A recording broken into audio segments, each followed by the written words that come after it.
Hey there, ladies and gentlemen, Mr. Jacobson here, and today I'm bringing you a different kind of video.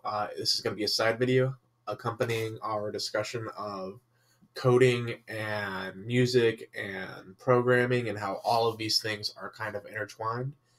You might be kind of looking on my screen right now and being like, what's going on here? Well, if you've watched the previous video, you will know that I mentioned that this is my own professional music software, and this is a little song I just sort of threw together in maybe 15 minutes, but I'm going to play it real quick, and then I'm going to talk a little bit about how the programming side kind of plays into what is happening on my side, the creative side.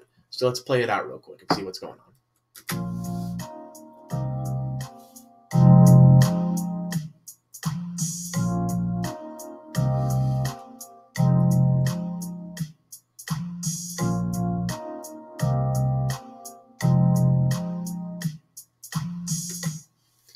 So what's happening right there is that is a music loop, and I have plugged everything in myself.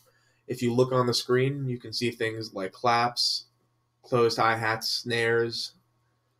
We have a classic 80, which is a type of synth, a Rhodes number 2, which is a type of piano, and a brass section, which is a section of brass instruments, which kind of gives it a little bit of a feel.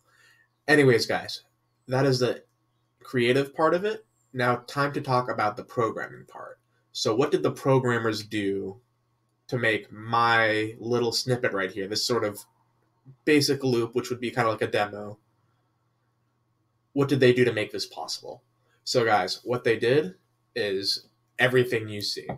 So, this interface right here, a programmer had to come in and they had to make this interface accessible.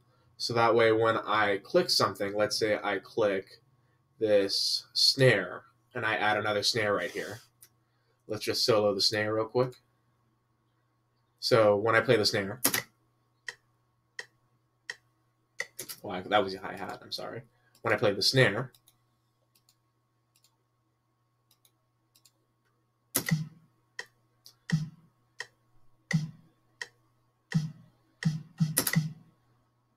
so that right there, a programmer made the interface for me to be able to plug and play that as well as the sound itself. So now I'm able to do different things like add more snares because a programmer had created the technology to allow me to do so. And that is one of the many great things about programming, is that you are sort of a creator in your own right. You may be creating music, but you also may be creating the technology that allows other people to create as well. Over here, we have something called reverb, which is a type of sound that we can add to any sort of instrument. So right here we have the snares reverb, and when we play with that, it does different things.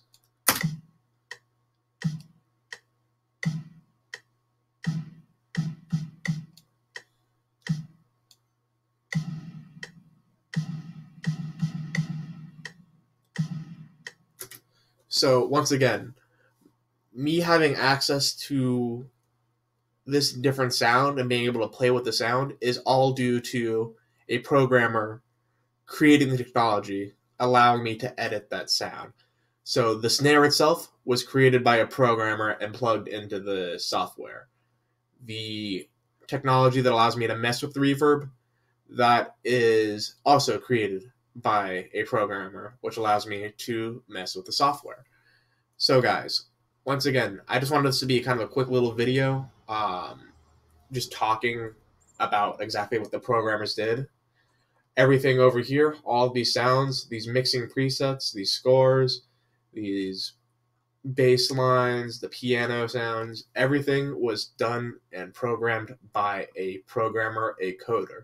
And as you can kind of see, what you're doing in Scratch right now is pretty similar to this, except you are handling the back end. You are actually creating the sound and making it possible for people like me who like to play music to be able to do what they enjoy.